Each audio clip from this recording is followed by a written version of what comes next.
So file number 3 select பண்ணவங்களுக்கு financial ரீதியாக இந்த மாதம் எப்படி இருக்கும் அப்படின்றத பார்க்கலாம். ஸோ ஃபினான்ஷியல் ரீதியான விஷயங்களில் உங்களுடைய இன்டலெக்சுவல் மைண்ட் செட் ரொம்ப ப்ரில்லியண்ட்டாக ஒர்க் ஆக போகுது அப்படின்னு சொல்லலாம். அது என்னென்னா ஃப்யூச்சருக்கான ஒரு பண தேவைகளை எப்படி பூர்த்தி செஞ்சுக்கலாம், அண்ட் உங்களுக்கான அந்த பட்ஜெட் என்ன, ப்ரெசண்ட்டுக்கு என்ன, ஃப்யூச்சருக்கு என்ன, இதெல்லாம் வந்து அலைன் பண்ணுவீங்க.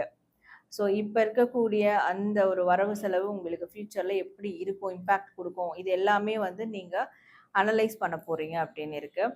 ஸோ அது மட்டும் இல்லாமல் பணம் ரீதியாக ஒரு பிரச்சனை இருக்குது, ஒரு நெகட்டிவிட்டி உங்கள் லைஃப்பில் இருக்குன்னா அதை ரிலீஸ் பண்ணுறதுக்கான ஒரு யுக்தியை இந்த மாதம் வந்து நீங்கள் ஃபைண்ட் அவுட் பண்ணுவீங்க. உங்களுக்குள்ளேயே நீங்கள் கண்டுபிடிச்சு அதை வந்து ப்ரொசீட் பண்ணுவீங்க அப்படின்னு இருக்குது.